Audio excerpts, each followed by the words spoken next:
Good morning, students. In today's class of social geography, we will take up a new topic known as social segregation. आज की class में हम लोग एक नया टॉपिक शुरू करेंगे जिसे कहते हैं सामाजिक अलगाव या सोशल सेग्रीगेशन. सी सोशल ज्योग्राफी में बहुत सारे कंसेप्ट्स हैं और बहुत सारी थीम्स हैं, जैसे कि the concept of social space, concept of social segregation, social justice, social wellbeing and ethnicity. उसी में से एक हम लोगों का जो टॉपिक है दैट इज सोशल सेग्रीगेशन, इसे हम आज थोड़ा डिटेल में डिस्कस करने वाले हैं.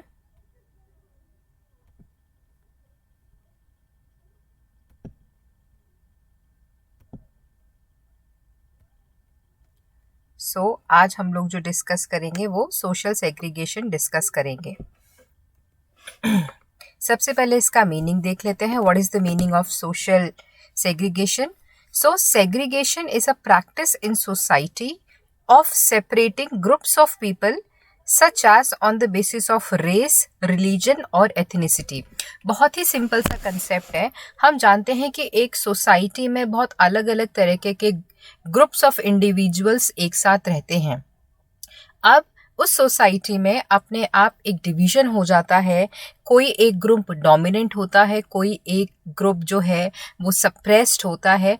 तो इस प्रकार से जब सोसाइटी के एक ग्रुप को जबरन या उनकी मर्जी से रिलीजन के बेसिस पे या जातीयता के बेसिस पे या रेस के बेसिस पे अगर अलग कर दिया जाए तो इसे हम सेग्रीगेशन का या सोशल सेग्रीगेशन का नाम देते हैं.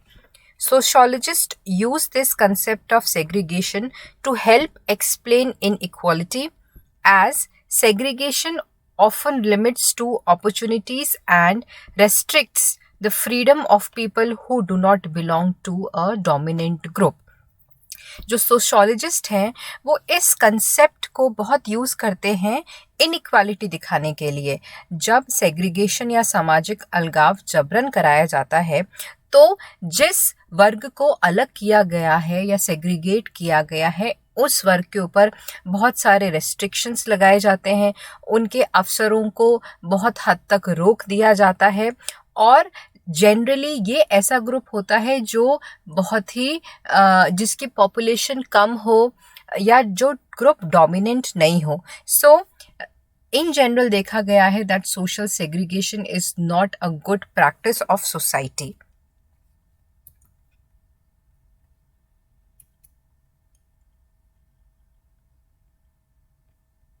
यस, आगे बढ़ते हैं. Geographical segregation exists everywhere whenever the proportions of population rates to or more populations are not homogeneous throughout the defined space. यहाँ कहा गया है कि हर एक जोग्राफिकल लोकेशन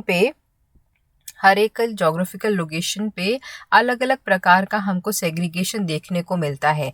जब भी सोसाइटी होमोजीनियस नहीं होती है या एक प्रकार की नहीं होती है या उसमें डिफरेंसेस होते हैं एक स्पेस के ऊपर, वहीं पर ही थोड़ा एक अलगाव देखने को हमें मिल जाता है हर एक रीजन में. Population can be considered in the terms of human gender, followers of a certain religion, people of different nationalities, ethnic groups etcetera. ये जो पॉपुलेशन है जहाँ हमें दिखता है कि किसी न किसी प्रकार का अलगाव हो रहा है, ये एक दूसरे से भिन्न होती हैं. ये ह्यूमन जेंडर्स के हिसाब से भिन्न हो सकती है, ये रिलीजन के हिसाब से भिन्न हो सकती है. कोई एक पर्टिकुलर ग्रुप एक रिलीजन फॉलो कर रहा है, दूसरा कोई और रिलीजन फॉलो कर रहा है. Similarly, there can be differences of nationalities, ethnic group, etc. तो जो segregation है वो इसलिए है क्योंकि ग्रुप में समानता नहीं है, बहुत अलग अलग तरीके की डाइवर्सिटी है. और ये डाइवर्सिटी रिलीजन के बेसिस की हो सकती है, नेशनैलिटीज़, एथनिक ग्रुप किसी के बेसिस की भी हो सकती है. ये यहाँ पे मैंने इस स्लाइड में एक इमेज आपके साथ शेयर किया है जिसमें सेग्रीगेशन का मीनिंग दिया हुआ है. सेग्रीगेशन इज द एक्ट और प्रोसेस ऑफ सेग्रीगेटिंग, यानी कि ये ऐसा एक प्रोसेस है जिसमें हम किसी चीज़ को अलग कर देते हैं. It is the separation or isolation of a race or class or ethnic group by enforced और voluntary. ज़रूरी नहीं है कि सेग्रीगेशन फोर्सफुली कराया जाए, कभी कभी मर्जी से भी सेग्रीगेशन किया जाता है. Enforced or voluntary residence in a restricted area by barriers or social intercourse, by separate educational facilities or by any other discriminatory means. तो इसमें दिया गया है कि किस किस तरीके से एक पॉपुलेशन को सेग्रीगेट कर दिया जाता है. The separation for special treatment or observation of individual or items from a larger group. एक बड़े ग्रुप से दूसरे छोटे ग्रुप को कोई स्पेशल ट्रीटमेंट देने के लिए या किसी ऑब्जर्वेशन के लिए अलग कर दिया जाता है. So this is generally meaning of segregation. बात करते हैं सामाजिक अलगाव के प्रकारों की. So there are 3 types of social segregation. Number 1 is legal segregation, number 2 is voluntary segregation and number 3 is involuntary segregation. First, legal segregation. जब गवर्नमेंट ही इस तरीके का लॉ पास कर दे कि इस पर्टिकुलर सामाजिक वर्ग को हम अलग रखेंगे, अलग कर दिया जाएगा या ये अलग है, तो इस प्रकार का जब बाय लॉ कोई सेग्रीगेशन होता है उसे हम लीगल सेग्रीगेशन कहते हैं. So segregation can be measured by legal frameworks such as in the extreme example of apartheid in South Africa and even in Jewish ghettoization in Germany in the 20th century. इन दोनों examples को हम भली भांति जानते हैं. Nazi Germany में Jewish के ghetto colonies बनाए गए थे और उस समय में ये नाज़ी एडमिनिस्ट्रेशन का लीगली फ्रेमवर्क था कि जूइश को एलिमिनेट किया जाए, उनको सेग्रीगेट किया जाए. So though it was wrong but it was legal as per the government framework. Similarly South Africa में भी जो ब्लैक्स थे उनके साथ भेदभाव किया गया. They undergone the condition of apartheid and they were segregated legally. Segregation can also happen slowly, stimulated by increased land and housing prices in certain neighborhoods, resulting in segregation of rich and poor in many urban cities. Now, legal first वाले example में जैसे ही law बना और तुरंत एक section को segregate कर दिया गया. दूसरा हम जो यहाँ देख रहे हैं, कभी कभी इस प्रकार का भी एक पैटर्न देखा गया है सेग्रीगेट करने का कि किसी एक एरिया में अगर होमोजीनियस पॉपुलेशन नहीं है और इस तरीके की पॉपुलेशन है जहाँ पे कुछ लोग अमीर हैं और कुछ लोग गरीब हैं, तो वहाँ के लैंड प्राइसेस को बढ़ा दिया जाता है, हाउसिंग प्राइसेस को बढ़ा दिया जाता है और उन हाउसिंग प्राइसेस में अब वही लोग रह पाते हैं जो उसे अफोर्ड कर पाते हैं. बाकी जो गरीब लोग हैं वो उसके कॉर्नर होते हुए वहाँ से हट जाते हैं. So this is also a kind of segregation which has been seen where in the rich people take up the places, the posh places bordering out the poor people. Segregation can also be assigned arbitrarily. This can occur on global scale, such as it is seen in the partition of India, instances in Ireland and many other situations. देखिए, इसको हम बहुत अच्छे से समझ सकते हैं.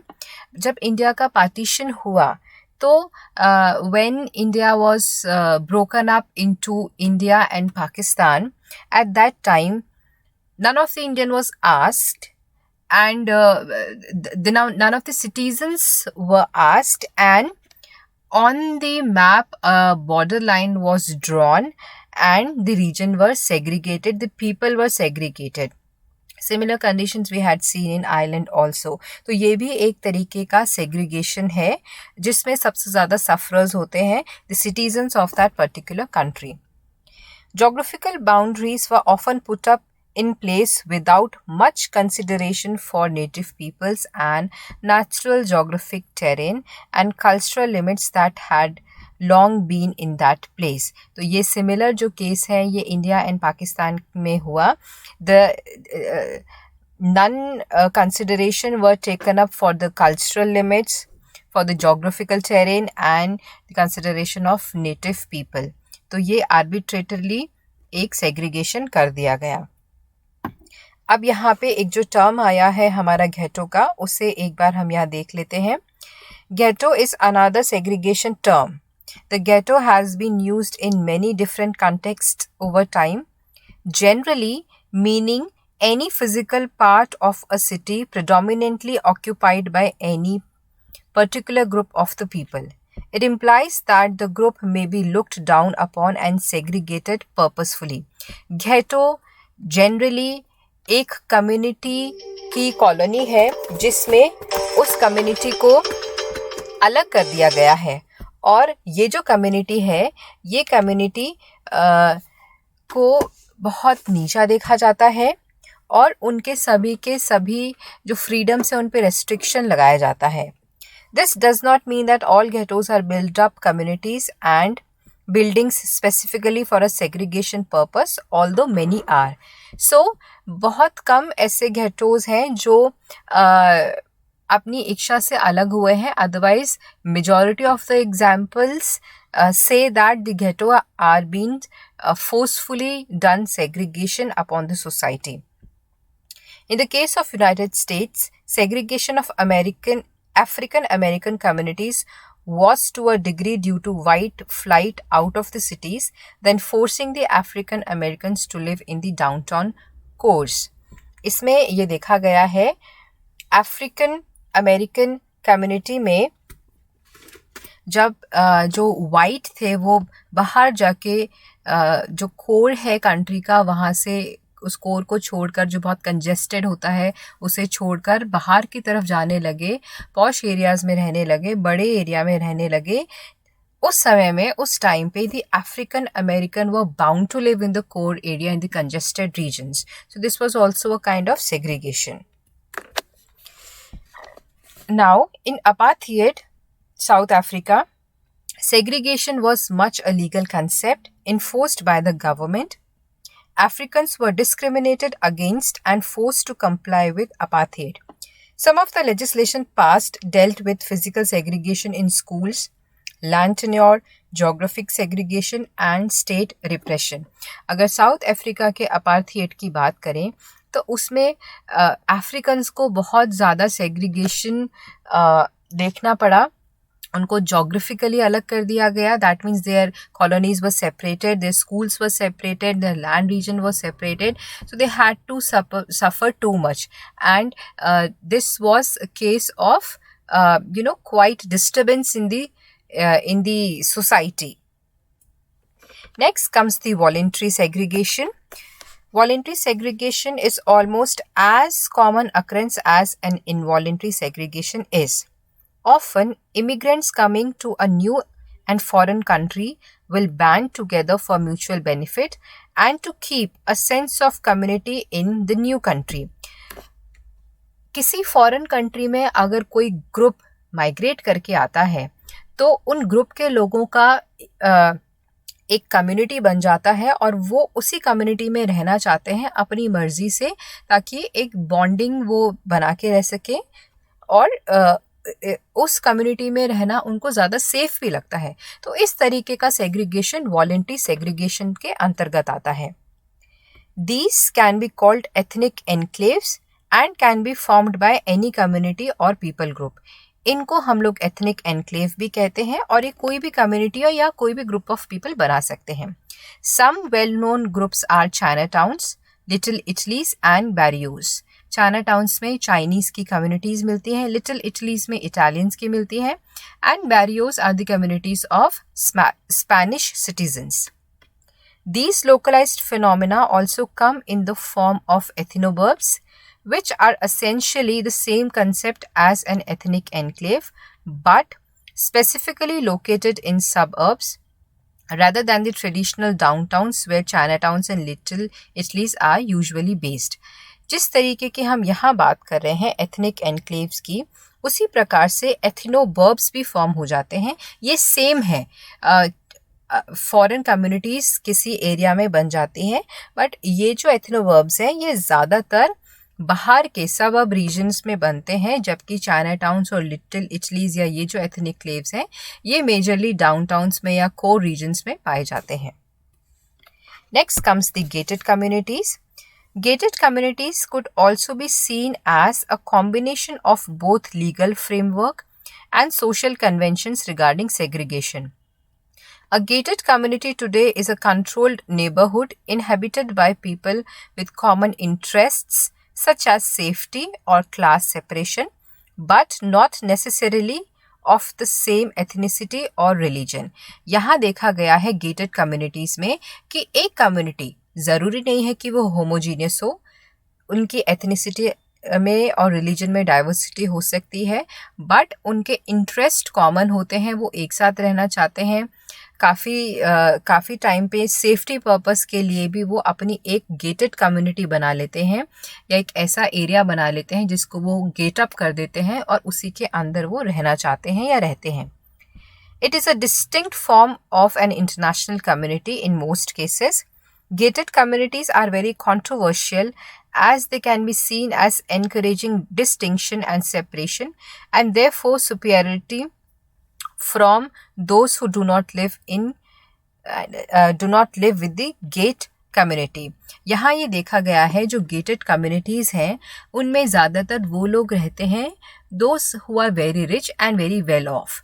तो वो सेफ्टी के लिए अपना एक कम्युनिटी डेवलप कर लेते हैं. बट इस तरीके का प्रचलन होने से सोसाइटी में फिर से एक डिस्टिंक्शन आ जाता है that the people who are living in gated communities are superior and who do not live in gated communities are inferior section of the society. So again it is coming with lot of distinctions and disturbances in the society.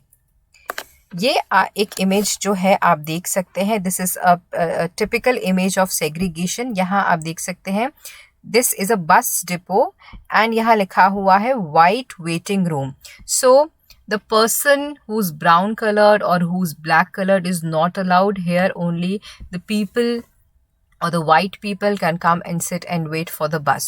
So this is a very very typical example of social segregation. हमने society को divide कर दिया on the basis of color, on the basis of race, etc. So social segregation, if done involuntary, it is a very very harmful practice for the society, जहाँ पर हम उनके अवसरों को बहुत रोक देते हैं, उनको टॉर्चर करते हैं, etc. And if it is a voluntary thing, it can be good also. So that is all about social segregation. Thank you very much.